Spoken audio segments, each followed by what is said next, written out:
আল্লাহ রাব্বুল আলামিন বলেন, বান্দারে বান্দিরে, কোরআন থেকে যে জায়গায় আলোচনা করা হয়, বয়ান করা হয়, তাফসীর করা হয়, কোরআনের আয়াত যেখানে তেলাওয়াত করা হয়, ওই জায়গায় কি করতে হবে? চুপ করে বসে কোরআন তেলাওয়াত শুনতে হবে, কোরআনের আলোচনা শুনতে হবে। এখন আপনারা জবাব দেন, এই হুকুমটা কার? কোরআনুল কারীম শুনতে হলে মনোযোগ দিয়ে শুনতে হবে। ওয়া আনসিতু লাআল্লাকুম তুরহামুন। প্রথম হলো চুপ থাকতে হবে, আর দ্বিতীয় নম্বর হলো আপনাকে মনোযোগ দিয়ে শুনতে হবে। এই দুইটি গুণ যদি থাকে, মহান আল্লাহ রাব্বুল আলামিন বলেছেন, বান্দারে, তাহলে আমি আল্লাহ তোমাদের উপর রহমতের সমস্ত দরজা খুলে দেব। বলেন সুবহানাল্লাহ। লাআল্লাকুম তুরহামুন, তাহলে তোমরা সফলকাম হতে পারো। বলেন আল্লাহু আকবার। আমার ভাইয়েরা, আমি কোরআনুল কারীম থেকে সূরাতুল জুমার, সূরাটার নাম কি? আওয়াজ নাই। সূরাটার নাম কি? আর জোরে। সূরাতুল জুমার আয়াত নম্বর হচ্ছে 53। এই আয়াত আপনাদের সম্মুখে আমি উপস্থাপন করেছি। এই আয়াতের ভিতরে আল্লাহ রাব্বুল আলামিন তার বান্দা বান্দীদেরকে আশার বাণী দিয়েছেন। সুবহানাল্লাহ। কিসের বাণী দিয়েছেন? আশার বাণী দিয়েছেন। বান্দারে, তোমরা নিরাশ হয়ো না। বান্দারে, আমার রহমত থেকে দূরে যাওয়ার কোনো কারণ নাই। বলেন আল্লাহু আকবার। সম্মানিত হাজিরিন, ঠান্ডা তো, এই জন্য আমাদের সকলের গলা বসে গেছে, মানে গলাটা বের করতে পারতেছে না, এই জন্য আওয়াজ হচ্ছে না। আল্লাহর জন্য তাকবীর দেওয়া যাবে তো? আমরা কোরআনকে ভালোবাসি কি না বাসি? নবীর প্রতি মহব্বত আছে না নাই? কার কার আছে হাত তুলে দেখান। লিল্লাহি তাকবীর। যারা দোকানপাটে আছে ওই জায়গা থেকে হাত তুলবেন। ওখানে আমার হাত ভাই আছে, আমি দেখেছি।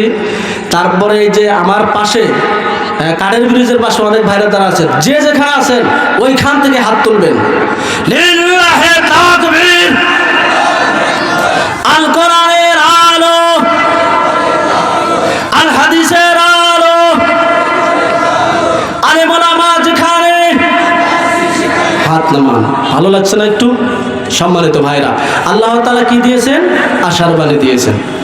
আল্লাহ রাব্বুল আলামিন বলেন, قل يا عبادي الذين أسرفوا على أنفسهم لا تقنطوا من رحمة الله। বলেন আল্লাহু আকবার। আল্লাহ রাব্বুল আলামিন বলেছেন, এদিকে লক্ষ্য করুন, হে নবী আপনি বলুন, আমার বান্দাদেরকে বলে দেন, আমার বান্দাদেরকে জানিয়ে দেন।